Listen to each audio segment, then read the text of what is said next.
June 22nd, Credit Park County School Board of Trustees meeting. And as everyone, I'd like to say all board members but Katie Hutchinson are present. If you will please stand and say the pledge, please. I pledge allegiance to the flag of the United States of America and to the republic for which it stands, one nation, under God, indivisible, with liberty and justice for all. All right. Thanks everybody for being here tonight. The first item we are discussing tonight will be the approval of the agenda, and I move that we approve this agenda board as presented. Second. Thank you, Mr. Paul. Any questions or comments? All those in favor, signify by saying aye. Aye. Opposed? All right. We're going to keep on moving. Public comments on the agenda items, there are none. So the next, we are a major fund monitoring report. I believe that would be Mr. Green. Good evening, Board. So this is our monthly submission of all of our cash balances. A couple of notations I would like for you to look at. On the treasurer's report, if you could, I would like for you to go down to Fund 2105. That's your instructional support TIF. That's the Clarksville TIF that has made arrangements with us to make purchases of $160,000 of technology equipment. So you'll see that we'll go back to this one. You stay right there, Renee, don't have to go. But that will be negative until we receive reimbursement. So how it works with them is we will spend it and then we send our documentation over to them. So I kind of want to make that note.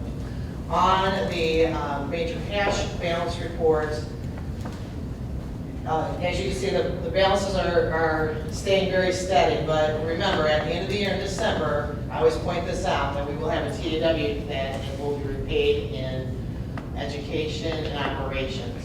I will begin the budget process at the conclusion of June 30th close of business. We have received our tax distribution, so we are beginning that process. So your next reporting will be through June. That will take a little time because we make sure that all of the postings are in. That is a critical cash balance time because that sets the tone for the 18 months that I have to predict, project, and budget for. So June 30th is a very important time frame. So you will start seeing activity in your debt service funds where taxes are coming in and payments out on your debt payments will be going out. We will be transferring, if you recall back to the last budget, funds from education fund into operations. But yet, even in June, you still will have the cash available that you will be paying back at TAW, which we set a goal together. Our financial executive summary was to try to not have to utilize TAW money. Right? So we're on track and just kind of want to state that tonight. All right, next item we will discuss will be the treasurer's fund cash balance report. I covered that, so thank you. Did you really? Yes, I did. All that. Both of them that quickly? Awesome. All right, so now we have a safety update by Dr. Chad Shanley. Good evening, Board. I'll be very brief and entertain any time questions in more detail about our safety, but as you are probably aware, we keep some of those things closely guarded for obvious reasons. So what I'm going to hit here tonight are the high points of some of the things that that we do on a yearly basis. So there's some legal guidelines and things that you can see. I'm not going to bore you with the legalese, but it essentially charges the superintendent of schools with doing several things. Obviously, all of the components in our school safety plans, we have a district-wide template that we follow as each individual prospective school. We update those documents on a yearly basis. Sometimes there's personnel changes and who the teachers would report to. Sometimes there's even changes in evacuation routes and things that Gary Green and myself will review. And we follow those legal requirements, and within the first 60 days of school, we then submit to Mr. Waltner, the superintendent, that yes, those plans have been updated, yes, those plans have been shared with the respective groups of staff, whether that be paraprofessionals, obviously the teachers, and any support staff that you would have in the buildings. So the safety protocols, if we want to go forward, you can take a look again. The first slide is a lot about the safety laws. And I'll tell you, we'll go back to that. Safety laws, we have what's called the Indiana State School Safety Administration Academy. So, and those school safety specialists, there's two levels. There's basic and there's advanced. So we have multiple individuals throughout the entire school district. At every school, we have at least a basic and oftentimes more than one advanced trained person in that school safety academy. COVID put a little bit of a break on the statewide yearly conference that is held up in Indianapolis, but they still held via Zoom, and then later in this last school year, they held some in-person regional trainings. And you have to do that to stay certified. So you have to, once you attend basic, then you go to the second year and you attend, and you're given that advanced training level. And then you have to attend those regional workshops, or you have to attend the annual meeting conference to remain at that advanced. And we have over 50 that in this district that have been trained at that level. So that speaks volumes to the commitment I think that Gregory Park has had, not only in the past, but certainly in the present and in the future. Go ahead and go to the next slide. So if you walk in any of our buildings, you know, we have the Pride Initiative, and the Pride Initiative takes care of and leads to all of those things that our students and staff members strive to achieve based on absenteeism, based on work ethic and efficiencies. This we crafted after that Pride Initiative that really dealt with academics and workplace readiness. And this includes, and you'll see this in all of our buildings and in our hallways and in our classrooms, this is what you do. And this came from I Love You Guys. That was a school shooting that occurred back in Colorado more than a decade ago now. And from that, the girl that lost her life tragically, her parents created that I Love You Guys Foundation. So the I Love You Guys Foundation, actually, we've crafted this from one of their templates. So we follow that, and again, we teach the kids part of that pre-60 days before we tell Mr. Loeffler we're ready to go. All of our students are, again, reminded of this on certainly a daily basis. And it tells you exactly what to do in any of those types of situations and scenarios. So let's talk a little bit about surveillance and access.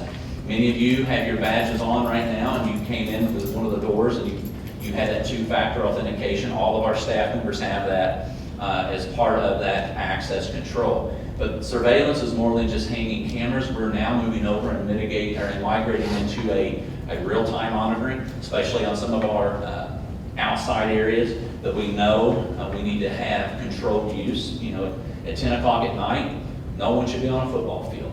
If you're on the football field after a certain amount of time and the motion triggers and the camera's seen, then that real-time monitoring from a monitoring station is going to say, you in the blue shirt, you're not supposed to be here. Please remove yourself from the premises, or authorities will be called. So that, I think, will go even beyond where we're at right now. Right now, we do have the monitoring, we have the motion, we have the surveillance, but that is more of a proactive approach that we're going to be migrating over to. Sharing of video feeds with first responders, we already do this, so they can go into any of our buildings, they have that access, and they can, I'm sorry, I didn't know it was on time. And we will, we'll continue to share that with us. And again, that's always an evolving and moving because of staff changes at the local police office, police departments, and first responder departments as well.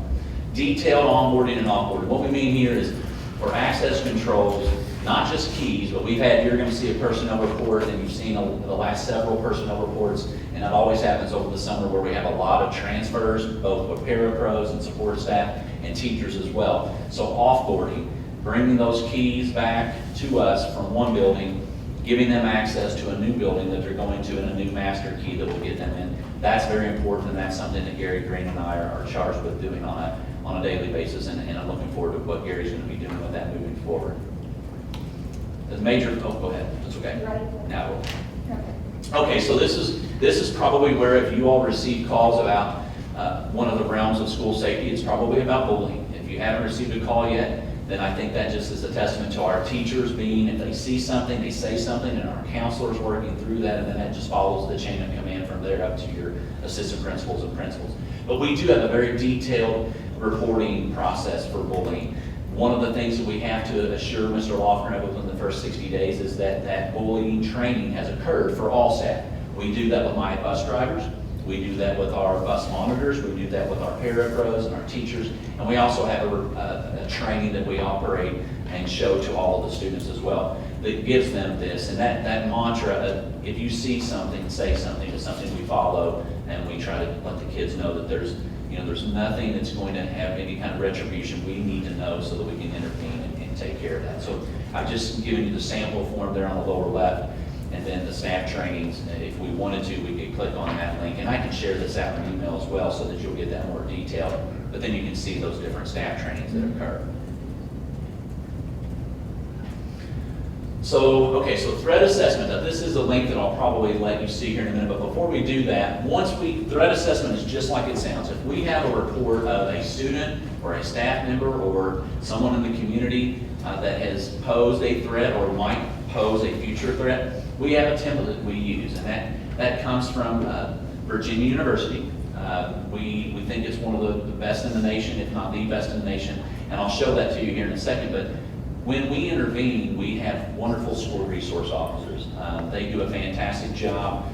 These are the school resource officers that we currently have, and you can see Adam Clark he's taken a position higher up within Charlestown PD. So we have Brandon Lyons, who's going to be coming on for the 2021-22 school year. But we're very, very blessed and fortunate to have such dedicated school resource officers. They do a fantastic job. They're there to help with that threat assessment and do a whole plethora of other things. They're interacting with the kids on a daily basis. So I can't say enough about the role that our SROs play. And they are also, just like we have the School Safety Academy, they actually have national associations. So they have the National School Resource Officer Academy, which many have attended, and then we have INSRO, which is the Indiana School Resource Officers Training. And they all went through that before they could become a school resource officer for us. So if you want to click on, and hopefully that hyperlink for the threat assessment will open up for us. Oh, good grief. All right. Well, I'll send that out. It's a template that we use, and essentially what it does. That's pretty good safety. What that essentially does is it allows us to, and it's usually Gary Green that heads that up from any principal. If there's anything that's a see something, say something, that really falls first to Gary. He immediately notifies me, and then we take them through that threat assessment. And oftentimes, we meet an intro, which was great because the threat has been mitigated. We know that it's not substantiated. There are times when we go to the next level and that we intervene and we get the other agencies involved. And those agencies could be not only our our police departments, but also counseling agencies. You've approved and signed agreements with Centerstone and Wellness, Wellstone. So we have those pieces in place that go much more beyond just our school counselors and those inside of the school walls, because we know that there are things that are taking place oftentimes outside of our school walls. And I'll share that out. I'll give you everybody. So let's talk a moment, and then I can answer some questions. These ongoing opportunities and trainings locally and regionally. I talked about our school resource officers. That top bullet is how we can afford and how we fund our school resource officers. Every year, the state of Indiana has a safe and secure grant. We just submitted ours and we're approved. They upped the money. It used to be 25, then went to 50, and now it's $100,000 matching. So school corporations can ask for any level. We obviously ask for that $100,000 match.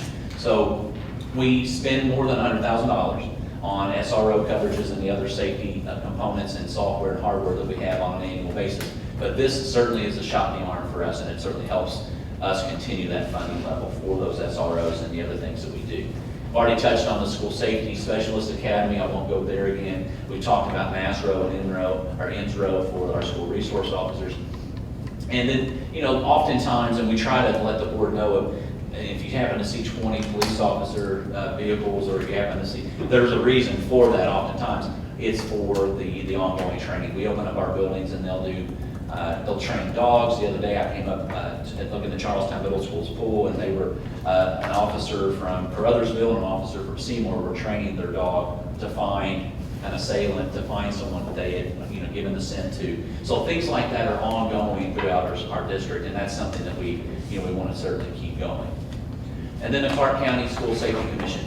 One component of getting that school safety grant annually is that you hold at least quarterly meetings as a county-wide safety commission. So we have our public school corporations and our private and charter school corporations are invited to attend, and we have all of our local agencies that you would expect to be there. We often host that. We host that at the Mark Fetter building oftentimes. And from that comes a lot of really good discussion And then oftentimes we'll have vendors that even want to attend and, will show us some of the products that they have available as well. So that's some of the ongoing trainings that we offer and in and above, beyond the school safety specialist academy as well. Questions for me? Yes. The Clark County School Safety Commission, is that a public meeting or is that? No, it's not a private meeting. It could be certainly in public. We have sometimes, we never really had, we have a kind of a listserv that we send it to of about 150 emails. We usually have about 50 that attend, but certainly if you all would want to come by and see what that's about, yeah, there's nothing that we talk at a 3,000 foot elevation oftentimes, and we'll share templates, we'll share regional meetings. Hey, we'll remind them if anybody wants to go to this offered by INSRO or the School Safety Specialist Academy, it's going to be at this location. We also try to host some of those regional meetings, but yeah, you certainly could attend. We never really had the press there, but we did on one occasion just because they thought it was a neat story to make, and that's been a couple years ago. Chad, could you, without going into detail, of course, could you give some examples on, what we've done, the threat assessment, how we've used that in the past? I know, in some cases we've used it, a student has posted something on social media that's inappropriate, whether them taking a picture of themselves holding a gun or something like that. Typically, if we find out about that or are made aware of that, we do a threat assessment on that immediately and get the authorities involved. Yeah, that's a good example. So we had exactly that scenario. We had someone on social media, this was about a year ago, that posted a picture on social media with them with a weapon. But you very quickly can go, and there's something called a Google image search. So you can very quickly see if that's a stock image and where that image is. So we do those things. That's kind of a basic level. Obviously, we're going to be interviewing parents. We're going to see if there's any access to a gun at the home or wherever else they may be going during a typical day. We interview all of those parties involved, and those are the things that we would take through. Another example is, we've had through this threat assessment template, we've had a staff member, that we felt like maybe there were life changes occurring and taking place. So we went through that and worked through that with again, same kind of approach. We would interview and talk and make sure that there was no viable threat, and then certainly then make recommendation to Mr. Lochner on those occasions. But thank goodness, we have that in place, because it is something that most of the time it does not go to a yellow or a red. It's not a substantiated threat, and it remains in green. But Gary Green, our district-wide school safety specialist and attendance liaison, Gary does a fantastic job of getting all of those parties involved pretty quickly. And then something else you might hear about is this year's school safety grant is going to require a comprehensive threat assessment. Well, that's different. That's not the individual threat assessment on a staff member or a teacher or a student or a family member of a student. That comprehensive threat assessment requires us to go to every building and physically walk around, and there's a checklist that you follow, and it really just identifies for us, where are we wanting to strengthen? What are the needs as surveillance and access controls? And it may be something, well, those tree limbs are below 6 feet, and you really need them above 6 feet so someone can't hide behind a tree limb or a shrub, or that camera's got a partially blocked view, or you can't see with some of our cameras that we have, and you can't see the exit clearly enough. So we're going to look at getting a more high-powered camera. Those are the things that we will tackle with that comprehensive threat assessment, and then myself and Mrs. Huminger will be making a recommendation to Mr. Lochner. And this is something that our task force, our recent task force meetings, if some of you have been to those and you've heard the breakouts, this is something that we've identified already as a need district-wide to, again, just strengthen our security, upgrade our security, replace maybe an older camera with a new camera system. Those are the things that the task force will be bringing to you in the future here in July. I appreciate the fact that there's signage on our buildings with regard to firearms and that sort of thing. I know that, some people they do carry, and they maybe forget, they put them on like a belt, Right. And so, but I know all of our buildings are marked, and that's a, really good thing. I've been in a lot of schools in the state that they are not. And I've been in a lot of schools in the state that you can easily keep yourself in. And honestly, if you knew a couple of teachers' names, whoever was in there, a lot of times would just let you in. So, And you bring up a good point. One of the things, and this is something that we definitely can freely share, one of the things that we need to do in this district is overall directional signage. Not just inside the building, where Exactly. you're a student and you need to know where hall A or B or the gym is, but outside. You know, the directional signage, we don't have really much of that. We need to do a better job of that. And that's one of the things that Laura and I have talked about as far as, you know, we don't have to spend a lot of money to do that, but that's something that you will see probably through the next wave of funding that we are going to bond for, that it's going to have some directional signage at all of our campuses. But we'll start at the high schools, then to the middle schools, and then we'll go. You know, it's pretty hard to get lost at most of our elementary schools and their parking lots. But certainly if you've been to Jeff High and you're unfamiliar with Jeff High, you can drive around 2 or 3 times before you actually found what you needed.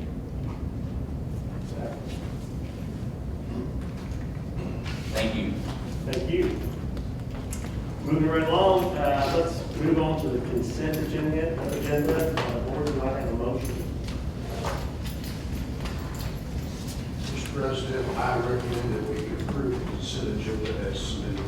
Thank you, Mr. Hawkins. Do I have a second? Second. Thank you, Ms. Perkins. Further discussion?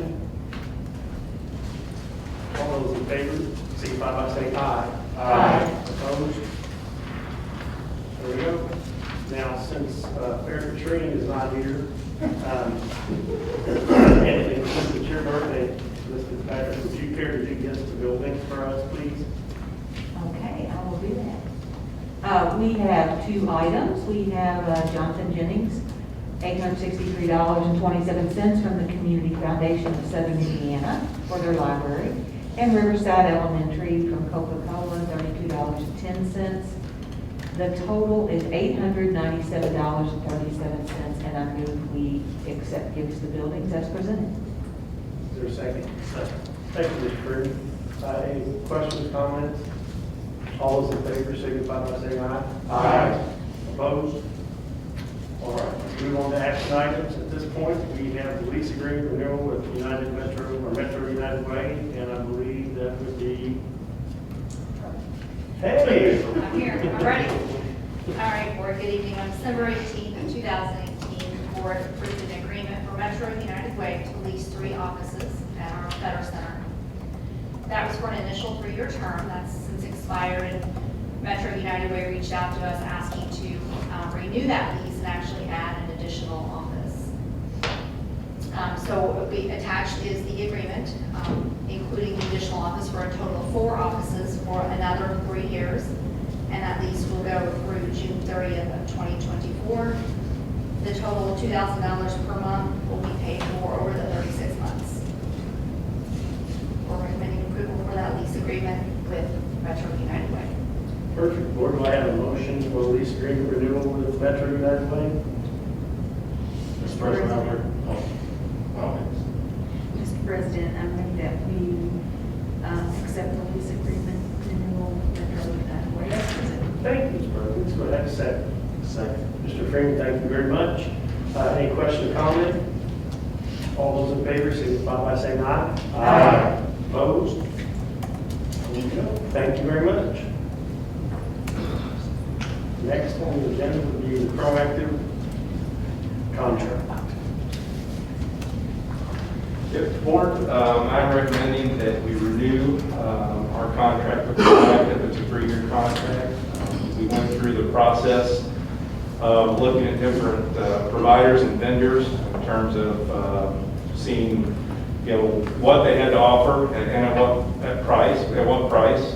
MJ Insurance, Christy Haskers, who is with us tonight, our advisor from MJ Insurance, led that process in terms of doing an RFP and shared, the information from each vendor with our insurance committee. The committee was unanimous in recommending Proactive, and also MJ Insurance is recommending Proactive that we stay with them. So I'm recommending to you that we stay with Proactive and we continue our partnership with them for the next 3 years. Board, do I have a motion for the approval contract with Proactive? Mr. President, I move that we accept the Proactive contract as submitted. Thank you, Mr. Paul. Do I have a second? Second. Thank you, Ms. Perkins. Any questions, comments? I do have one. Actually, it's not, that's sort of a question. When the RFP was done, I just wanted some clarification. When the committee looked at the different vendors, one of the things that I sort of heard and got from some community members, but it was more of a negative tone, is they just go with the cheapest. And so I wanted to clarify that although it's nice to be able to say the cheapest is the one that is best for us, in this case, that was not true, was it? No, actually, there was a vendor that had a lower cost proposal than this one. And I will tell you that MJ, through their work, did a feasibility study on how many appointments we've had at the clinic over the last couple of years. So they came up with a very accurate estimate of what staffing we needed. So one of the things they found through the feasibility study, and I'll certainly let Christy speak to this, is we were overstaffed out there a little bit based on the number of appointments. And so this is a very accurate assessment, cost-wise of what we need in our clinic in Greater Clark. And I will tell you, this, Proactive was not the lowest bidder. There was another vendor that was a little lower. But Christy, I don't know if you want to speak to that. Either one. I can talk. I just don't know if everyone can hear me. No, I think when we did the evaluation, it wasn't just about the clinic. It was also about the health plan itself. Because we know that not everything stays within the clinic. There's referrals that come outside the clinic. And so we wanted to make sure that once something came outside the clinic, that it had an opportunity to be the best fit for you and at the lowest cost. So it's lowest cost, right place, right time, right price, best outcome for your membership. And so even though there was another lower cost alternative, we felt that Proactive had an opportunity to provide you with better opportunities at referral time once things came outside of the clinic in the future, along with some other additional services that they were offering, such as a health coach and a patient advocate to hold your members' hands kind of along the way after that referral process started. So there were some other additional things that kind of came along with that we felt like were a better alternative, not just looking at the price. It's not always a price on a spreadsheet that answers the questions. Thank you very much. And I just kind of want to get that out there, how many people are watching? 12? And if they each tell 5 people. Thanks a lot. Now, we tried to do what was best for our employees, and make sure that we provide the best services we can out there and not decrease what we were already giving to our employees. And I don't think we have.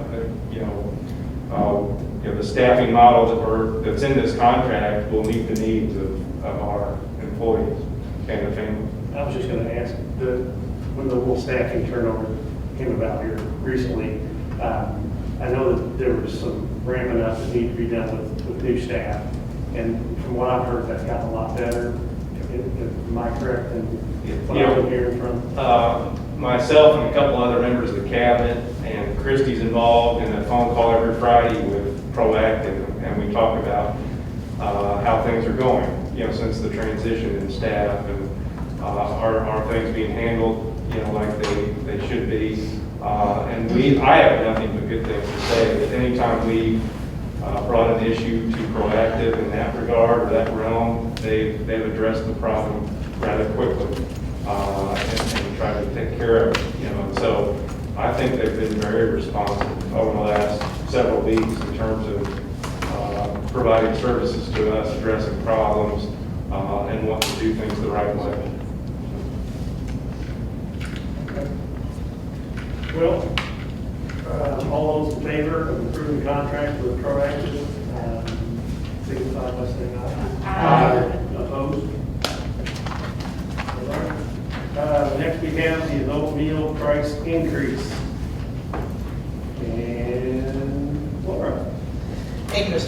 Department. Regulations at 7 CFR 210.14F requires school food authorities participating in the National School Lunch Program to ensure requirements are met related to revenue from non-program foods such as adult meal pricing. If student meal prices are correctly calculated, adult meal prices and student meal prices should not be the same. Indiana Department of Education Division of School Nutrition provides a formula used to calculate student and adult lunch prices.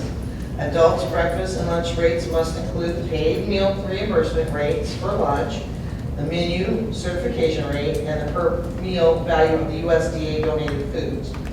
Under the guidance of the School Nutrition Finance Department, we will recommend our adult meal pricing to be set at breakfast, for breakfast, $2.45, and lunch, $4.50. Clearly understanding that the portions will be equal to the student lunch, and anything over that will be charged at an a la carte rate. I recommend to the board to approve these rates.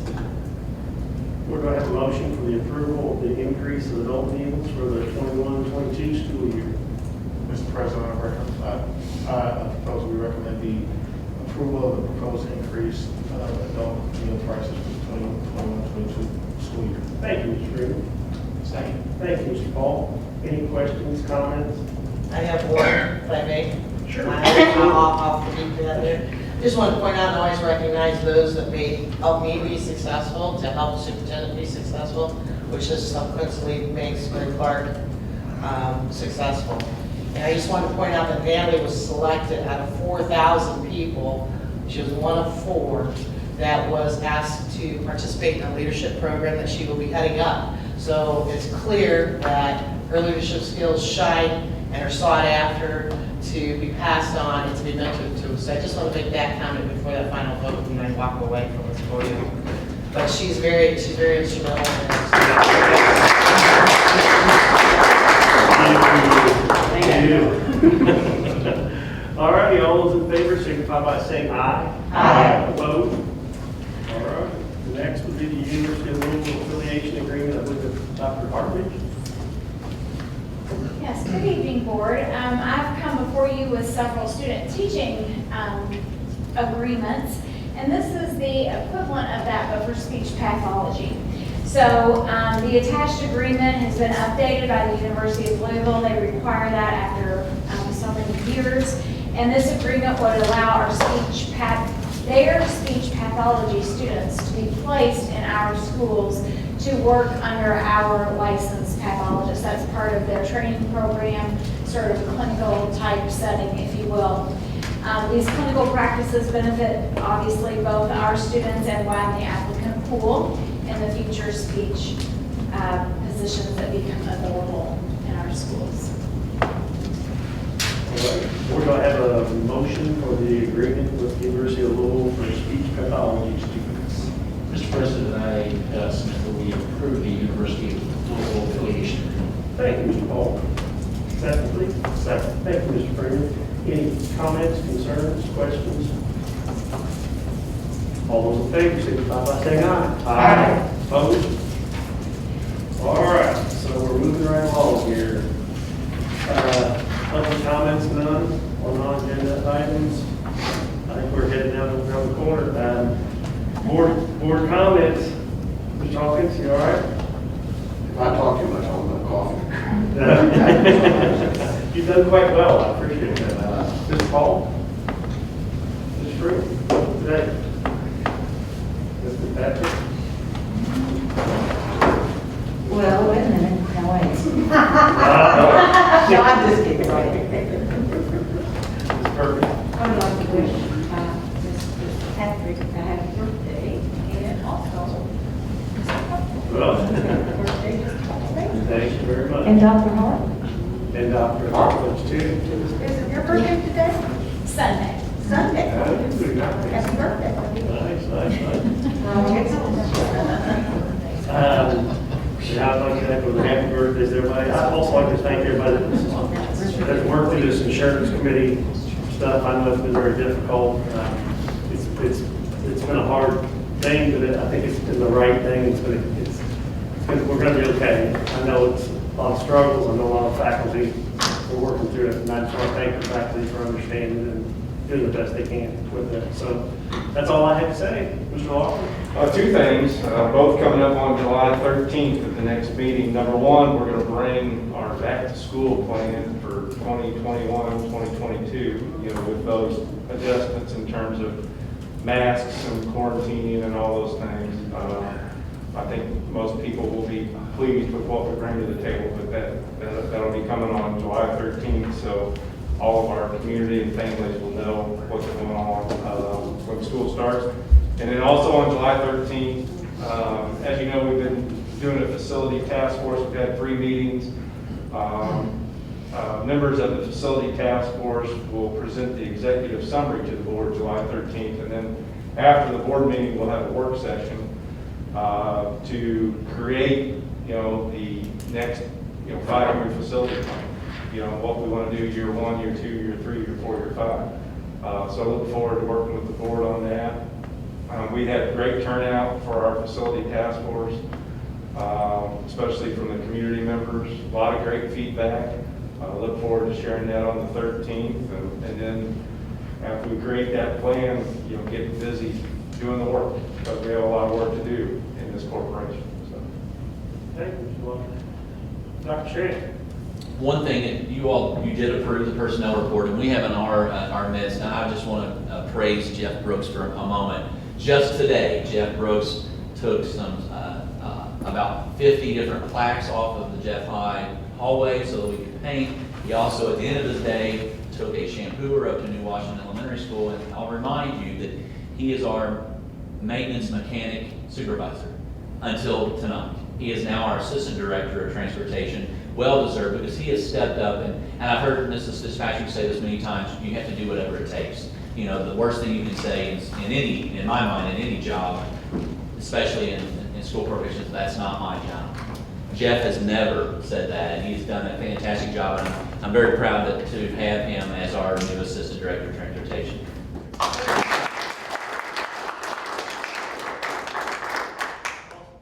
Congratulations, Jeff. Thank you. I believe, Ms. Markowski, no? Board, I need a motion for adjournment. I move that we adjourn.